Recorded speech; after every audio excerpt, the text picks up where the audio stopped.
V4U media நேயர்களுக்கு வணக்கம். தளபதி விஜய் அவர்களின் கல்வி விருது வழங்கும் விழா நடந்தது சமீபத்தில். இது 3வது வருஷம் விழாவா நடந்துட்டு இருக்கு. ஏன்னா இதுக்கு முன்னாடி 2 முறை அவர் இந்த மாதிரி 10ஆம் வகுப்பு 12ஆம் வகுப்பு மாணவர்கள் மாநில அளவில் தேர்ச்சி பெற்றவங்களை தொடர்ந்து அழைச்சி விருது கொடுத்து வழங்குறது கௌரவப்படுத்துறத வழக்கமாச்சிட்டு இருக்காரு. இப்போ நடந்தது 3வது முறை.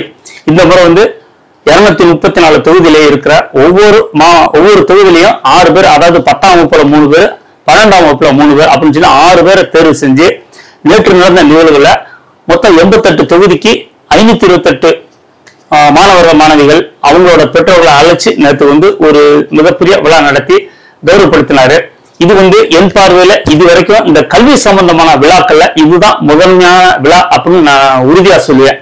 இதற்கு முன்பு நடந்த நிறைய விழாக்கள் நடந்தாலும் இந்த அளவுக்கு சிறப்பா நடத்திருப்பாங்களா அப்படின்னா யாரும் நடத்திருக்க 1% வாய்ப்பு இல்லை என்பதை ஆணித்தரமா சொல்றேன். என்ன கேட்டீங்கன்னா, இதுக்கு முன்னாடி நடந்த அரசியல் விழாக்கள்ல பாத்தீங்கன்னா பெரிய மாநாடு, பெரிய பேரணி, அப்பெல்லாம் எத்தனை நடத்தினாங்க. அதெல்லாம் தூக்கி சாப்பிட்ற மாதிரி முதன்மையா தமிழக வெற்றி கழக முதல் மாநாடு நம்ம விக்கிரவாண்டியில் நடந்தது எல்லாருக்கும் தெரியும். வரலாறு காணாத கூட்டம். இது வரைக்கும் வந்ததுல இதுதான் ஹையஸ்ட் அப்படிங்கிற பத்திரிகை பதிவு எல்லாரும் நம்ம பார்த்தோம். அதுபோல கல்வி சம்பந்தமான விழாக்கள்ல இது போல விழா நடந்திருக்க வாய்ப்பே இல்லை அப்படிதான் நான் ஆணித்தரமா சொல்லுவேன்.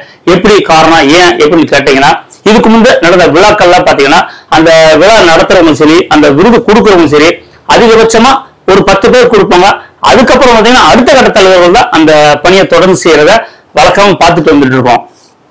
அப்படி இருக்கும்போது இந்த விழாவில் விஜய் அவர்கள் காலையில இருந்து மாலை வரைக்கும் அவர் கையாலே வழங்கினது பாத்தீங்கன்னா இதுக்கு முன்னாடி எந்த தலைவரும் இவ்வளவு நேரம் டைம் எடுத்து கொடுத்துருக்க வாய்ப்பு இல்லை. இதுல ஒரு முக்கிய அம்சம் என்ன கேட்டீங்கன்னா, மாணவர்களோட படிப்பை அவங்க நம்ம உற்சாகப்படுத்தினாதான் அவங்க அடுத்த நிலைமைக்கு இன்னும் நம்ம தயார்படுத்துவாங்க, ஒரு உற்சாகம் அடைவாங்க அப்படிங்கிறதுதான் முதன்மை காரணமா சொல்லப்பட்டது. இப்ப உதாரணமா நம்ம காமராஜர் அவர்கள் பிள்ளைகள் படிக்கணும் அப்படிங்கிறதுக்காண்டி ஒரு மதிய உணவு திட்டம் கொண்டு வந்தாங்க. அதனைத் தொடர்ந்து சத்துணவு திட்டம் வந்தது. அதனைத் தொடர்ந்து காலை உணவு திட்டம் வந்தது. இது ஒன்ன தொட்டு நம்மளும் சிறப்பா செய்யணும் அப்படிங்கிற ஒரு விஷயத்துக்கு தான் அப்படி தொடர்ந்து நடந்த ஒரு விஷயம். இப்ப இந்த நிகழ்வு வந்தீங்கன்னா நிறைய பேர் இந்த மாதிரி கல்விக்கு கல்வி, அதாவது மாணவ மாணவிகள் தேர்ச்சி பெற்றவங்க கௌரவப்படுத்துற விஷயம் நிறைய நடந்திருக்கு. ஆனா இதுதான் எல்லாத்துலயும் உச்சம் அப்படி சொல்லி. அதுக்கு என்ன காரணம் கேட்டீங்கன்னா, காலையில இருந்து ஒரு மாலை வரைக்கும் நின்னதெல்லாம் விஷயம் கிடையாது. இதற்கு முந்தைய விழாக்கள் நடத்தினவங்க பாத்தீங்கன்னா மாநில அளவுல ஒரு 3 பேர் தேர்ந்தெடுத்து நிறைய அரசும் சரி தனியார் நிறுவனமும் சரி கூட்டு கௌரவப்படுத்தவங்க நம்ம தொடர்ந்து பார்த்துட்டு வந்துட்டு இருக்கோம். அப்பெல்லாம் எப்படி கேட்டீங்கன்னா, இப்ப நான் 10ஆம் வகுப்பு படிக்கும் போது மாநில அளவில் தேர்ச்சி பெற்றவங்க பாத்தீங்கன்னா 390, 385, 405 இப்படிதான் முதன்மை இடமா வந்துட்டு இருந்தது. இன்னைக்கு கல்வி எல்லாருமே நல்லா படிக்க ஆரம்பிச்சிட்டாங்க. கல்வியில படிக்கிறவங்க, அதாவது பயில்றவங்களோட எண்ணிக்கை ரொம்ப கூடிக்கிட்டே போச்சு.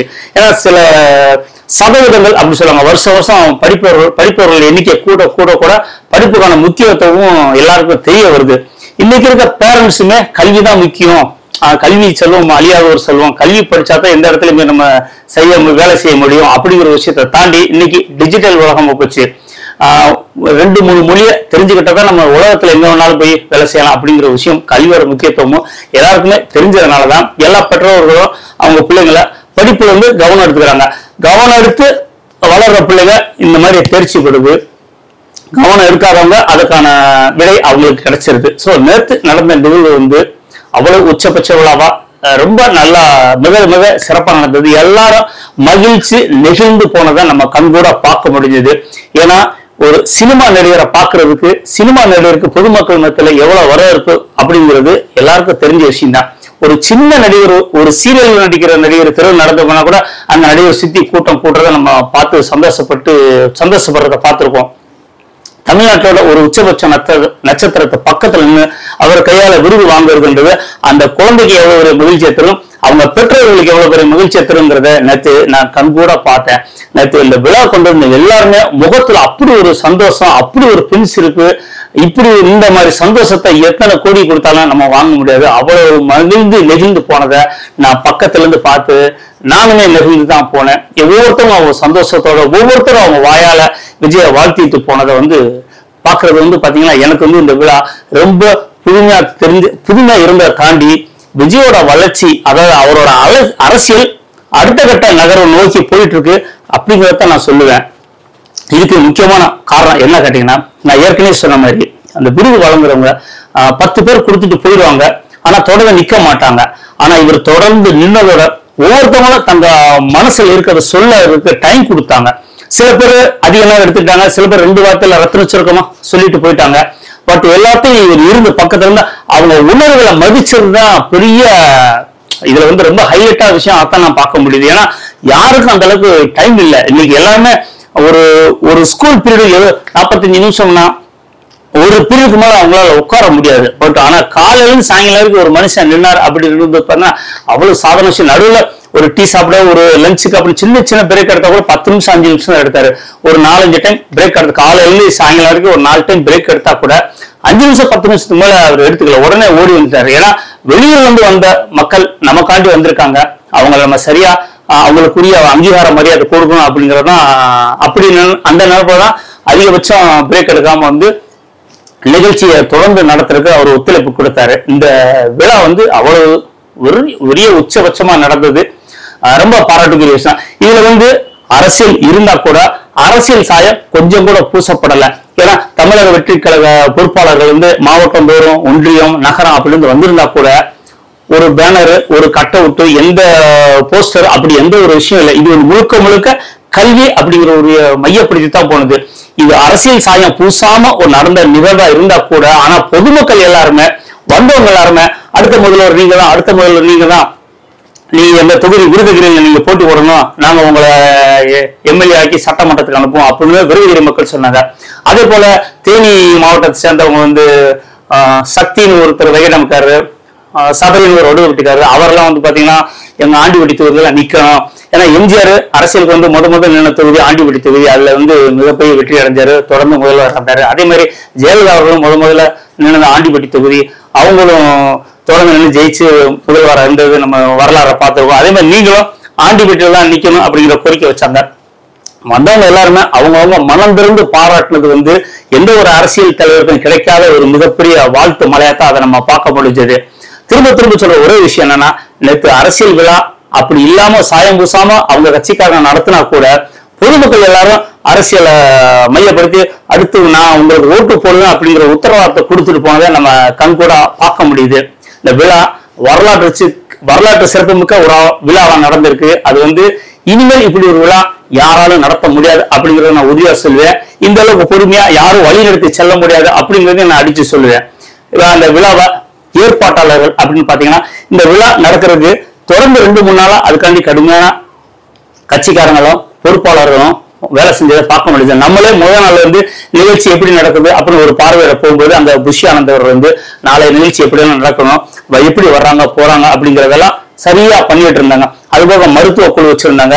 யாரு தண்ணி கேட்டா இல்லைன்னு சொல்றக்காண்டி ஒவ்வொரு இடத்துல வாட்டர், அதாவது தண்ணி கேட்டா யாரும் இல்லைன்னு சொல்லக்கூடாது, ஒரு 12 இடத்துல வாட்டர் பிளான்ட் போடுறாங்க. எல்லாத்துக்கும் பாட்டில் தான், கேன் கொடுத்தாங்க, எல்லாம் பாட்டில் கொடுங்கன்னு சொல்லி கொடுத்தாங்க. அதே மாதிரி காலை சிற்றுண்டில இருந்து மதிய உணவுல இருந்து ஈவினிங் தேநீர் வரைக்கும் ரொம்ப சிறப்பா பண்ணிட்டு இப்படி ஒரு விழாவா நான் பார்க்கல அப்படிங்கறதான் சொல்லுவேன். ஏன்னா அந்த அளவுக்கு ஒரு நேர்கோட்டில் ரொம்ப அழகா நடந்தது.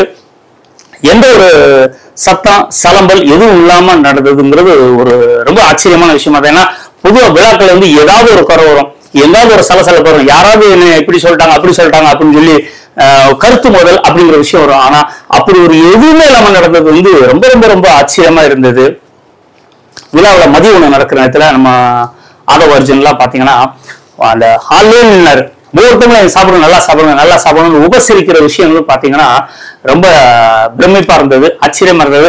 அவர் ரேஞ்சுக்கு இந்த அளவுக்கு இறங்கி இருக்கிறது எல்லாரும் எப்படி இருப்பாங்களா அப்படிங்கிற கேள்வி இருக்கு. பட் ஆனா அவர் இருந்தாரு அப்படிங்கிறதா எல்லாத்தையும் உபசரிச்சது. அந்த இடத்துல அவர் நின்னது ரொம்ப மிக சிறப்பா இருந்தது. அதே போல மாணவ மாணவிகளை பெற்றோரோட வரவேற்று ஸ்காலர்ஷிப் அவரு நம்ம புஷி ஆனந்த் அவர்கள் அவர் கையால கொடுத்தது அதுவுமே ரொம்ப பாராட்டுக்குரிய விஷயம். ஏன்னா நான் ஏற்கனவே சொன்ன மாதிரி ஒரு 10 பேர் கொடுத்துட்டு போயிடுவாங்க, மீதெல்லாம் நீங்க குடும்பத்துக்கு போயிடுவாங்க. ஆனா இவரே ஒருத்தங்களை வரவேற்று உட்கார வைக்கல. அந்த அரங்கம் ஃபுல்லா அந்த கட்சிக்காரங்க பொறுப்பாளர்கள் அவ்வளவு அழகா எல்லாத்தையும் ஹேண்டில் பண்ணாங்க. வரவேற்று அந்த அவங்க இயற்கையில உட்கார வச்சதெல்லாம் பார்க்கும்போது ஒரு நல்ல ஒரு சரியான ஒரு பாதையில போயிட்டு இருக்காங்க அப்படிங்கிறது நம்ம தெளிவா தெரியுது. கட்சியில இருக்க எல்லா பொறுப்பாளர்களும், ஏன்னா இந்த கட்சியில இருக்க பொறுப்பாளர்கள் நானும் அதிகமா யாருமே எனக்கு அறிமுகம் கிடையாது. எல்லாருமே இந்த போஸ்டர் பேனர் அப்படிதான் பார்த்திருப்பேன். நான் அந்த சுனிதா அப்படிங்கிறவங்க செங்கல்பட்டு மாவட்டம் மகளிர் பொறுப்பு. இந்த கல்யாண வீட்டுல எப்படி வரவேற்பாங்க, அதே மாதிரி வாங்க வாங்கன்னு கூப்பிட்டு உட்கார வச்சதுன்னு தான் இது விருது வழங்கும் உள்ளவா கல்யாண விழா எப்படின்னு தெரியல. அந்த அளவுக்கு இந்த ரிசப்ஷன் வெல்கம் பெல்ஸ் வர்ற மாதிரி வரவேற்று உட்கார வச்சுட்டு இருந்தாங்க. அதே மாதிரி திண்டுக்கல் ஒன்றியத்தில் இருக்க வெங்கடேஷ், சிவகங்கை ஒன்றியத்தில் இருக்க ஒரு பரமசிவம், இவங்க எல்லாம் பாத்தீங்கன்னா பங்காளி வீட்டு கல்யாணத்தில் எப்படி வேலை செய்வாங்க அந்த மாதிரி அழகா அவங்களோட வேலைப்பாடு வந்து கொஞ்சம் கவனிக்க வச்சது. இதெல்லாம் மீறி எல்லா மாவட்ட பொறுப்பாளர்களுமே இப்ப நம்ம போஸ்டர்ல பார்த்தோம்னா அன்னைக்கு நேரில் பார்க்கும்போது நமக்கு ரொம்ப ஒரு பிரமிப்பா இருந்தது. ஏன்னா இந்த தென்சென்னை பூக்கடை குமாரா இருக்கட்டும், மத்திய சென்னை பூக்கடை குமாரா இருக்கட்டும், தென்சென்னை தாமுவா இருக்கட்டும், இவங்களெல்லாம் அந்த குடிநீர் பந்தல் அந்த பேனர் போஸ்டர் எல்லாம் பார்ப்போம். அப்புறம் இந்த தியேட்டர்ல படம் வரும்போது அந்த பேனர்ல பார்த்துருவோம். நேரத்தில் அவங்க நேரில் பார்த்துக்கும் போது அவங்களோட நம்மகிட்ட பேசுற பண்பு வந்து ரொம்ப நம்மளை கவர்ந்தது, ரொம்ப ஈர்த்தது. அதே போல மாநாட்டிலே அவங்க வேலையை ரொம்ப நம்ம பாராட்டித்தாங்க. அந்த அளவுக்கு அவங்க கடுமையா உழைச்சாங்க. இதே மாதிரி புதுக்கோட்டத்துல பர்வேஸ் ஒருத்தர் புதுக்கோட்டை மாவட்டத்தில் இருக்காரு. அவருமே பாத்தீங்கன்னா மாநாட்டில் அவர் வேலைப்பாடு வந்து கடின உழைப்பு. அதே போல நேற்றும் அவரோட உழைப்பு இதெல்லாம் ரொம்ப கடுமையா இருந்தது. அவரை நான் போஸ்டர் பேனர்ல பார்த்ததான் நேற்று தான் நேரில் பார்த்தேன். ரொம்ப அவங்களோட வேலைப்பாடுகளும் சரி, அந்த உபசரிக்கிற விஷயம் சொல்லி ரொம்ப அரசியலுக்கு இது ரொம்ப அவசியம். அதாவது இனிமேல் அரசியல் இப்படித்தான் இருக்கும் அப்படிங்கிறத இவங்க ஒரு புது பாதையை உருவாக்குறாங்க அப்படின்னு தெரியுது. அதே மாதிரி தேனி மாவட்ட பிரகாஷ் அவருமே இப்ப எல்லாருமே மாவட்ட பொறுப்பாளர் அவங்க ஊர்ல இருந்து அவங்க ஒரு பாதுகாப்புல கரெக்டா கூட்டு வந்து நேற்று நிகழ்வு சரியா நடக்கிறது எல்லாம் ஒத்துழைச்சாங்க. அந்தந்த மாவட்ட வாரியா அவங்க வரும்போது அந்தந்த மாவட்டத்தை சேர்ந்தவங்க கைதட்டி ஆரவாரம் பண்ணி உற்சாகப்படுத்தினாங்க. அப்படி சொல்லிட்டு வரும்போது அந்த தேனி மாவட்ட பிரகாஷ் சொல்லும்போது அரங்கத்தை கைதட்ட ரொம்ப அதிகமா இருந்தது. ஸோ அப்ப அவர் வந்து அந்த அளவுக்கு சரியா நடத்துறாரு அப்படின்னு தெரியுது. அதே மாதிரி புதுக்கோட்டை மாவட்டம் பர்வேஸ் வரும்போது அரங்கம் நல்லா கைத்தட்டல் கேட்டது. ஸோ அவங்களும் சரியா பண்ணிட்டு இருக்காங்க அப்படின்னு ஒரு விஷயம் தெரியுது. எல்லாருக்கும் இது மாதிரி கொடுத்தா கூட இவங்க ஒவ்வொருத்தவங்க வேலைப்பாடு. இப்ப இந்த தேனி மாவட்ட பிரகாஷ் அவரை கூட எடுத்தீங்கன்னா நம்ம போஸ்ட்ல தான் நிறைய பார்த்திருக்கேன். மாநாடு அன்னைக்கு நேற்று 2 நாள் தான் அவரை மீட் பண்ணிருக்கேன். ஆனா அவரை 200 முறை 2 டைம் நேரில் பார்த்தாலும் 200 டைம் அவர் பேனர் போஸ்டர்ல தான் பார்க்க முடியுது. பட் இவங்க எல்லாம் வெளியே நம்ம பார்க்காம எவ்வளவு வேலைகள் செஞ்சு நல்லா மக்கள் மத்தியில் ஒரு செல்வாக்க வரவேற்றுட்டு இருக்காங்க. இப்ப நான் ஏற்கனவே சொன்ன இந்த பூக்கடை குமார், தென்சென்னை தாமு, நம்ம புதுக்கோட்டை பர்வேஸ், நம்ம பிரகாஷ், இன்னும் நிறைய மாவட்ட பொறுப்பாளர்கள் இருக்க முக்கியமானவங்க. இவங்கெல்லாம் ஒரு அமைச்சரா இருக்க தகுதியானவங்களா இருக்காங்க. ஏன்னா நேற்று வந்தவங்க எல்லாம் விஜய் அவர்கள் முதல்வரா வருவார்னு உறுதியை சொன்னாங்க. அதே மாதிரி இவங்க எல்லாம் அமைச்சரா வருவாங்கிற உறுதியை நான் சொல்றேன். நிகழ்வு அந்த அளவுக்கு ரொம்ப சிறப்பா நடந்தது. இதுக்கு முன்னாடி நான் இப்படி ஒரு விழா பார்க்கல, இனிமேல் இப்படி ஒரு விழாக்கள் பார்ப்பேனா அப்படிங்கிற கேள்விக்குறி இருக்கு. இதை ஏன் எவ்வளவு அழுத்தி சொல்றேன்னா, நான் ஏற்கனவே சொன்ன மாதிரிதான் விழா வந்து அவ்வளவு கண்ணியமா நாகரிகமா கொஞ்சம் கூட இடைச்சொல்கள் அதை ஒரு பந்தா ஆர்ப்பாட்டம் எதுவுமே இல்லாம அமைதியா நடந்தது வந்து பெரிய விஷயமா பார்க்க முடியுது. இவ்வளவு நேரம் பொறுமையா காத்து கடந்து விஜய் அவர்கள் கொடுத்தது வந்து அவரோட கேரியர்ல சரி, இந்த அரசியல இனிமேல் இப்படித்தான் இருக்கணும். மத்தவங்க இதை பார்த்து என்னடா இவர் இப்படி பண்ணிட்டாரு, இப்ப இவரை ட்வீட் பண்ணணும்னா அவங்க ஒரு நாள் ஃபுல்லா நிக்கணும், அது நிக்கிறதுக்கு மத்தவங்க தயாரா அப்படிங்கிற கேள்வி இருக்கு இல்லையா? சோ வரலாற்று சிறப்பு மிக்க ஒரு விழாவா நடந்தது. இதுக்கு முழுக்க காரணம் வந்து விஜய் அவர்கள். ஏன்னா அவரோட வழிகாட்டுதல்ல அவரோட கட்டளைக்கு கீழ்ப்படிஞ்சு இவ்வளவு செயல்பட்டது வந்து உண்மையிலே பெருமைக்குரிய விஷயம் தான். இதுல வந்து அரசியல் இருந்தா கூட ஆனா செய்யற வேலையை சரியா செய்யறோம் அப்படிங்கிற விஷயத்துல எல்லாரும் சரியா செஞ்சிருக்காங்க அப்படிங்கறத நான் சொல்லுவேன். இப்ப நம்ம விஜய் பாணியிலே சொன்னா சர்க்கார் படத்துல இறுதி காட்சியில ஒரு டைலாக் வரும். இறுதி காட்சியில வந்து ஒரு சீக்வன்ஸ் போயிட்டு இருக்கும்.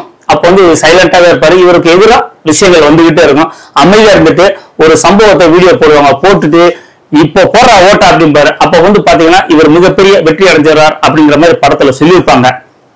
இப்ப இவர் அரசியல் வந்ததுக்கு அப்புறம் நிறைய கருத்து கணிப்புகள் அப்படிங்கிற விஷயத்துல கருத்து திணிப்புகள் நடந்துட்டு இருக்கு. ஏன்னா மக்கள் இப்ப இந்த கருத்து கணிப்புன்றது நம்மளை பொறுத்து ஒரு கண்தொழிப்பு சமாச்சாரம் தான்.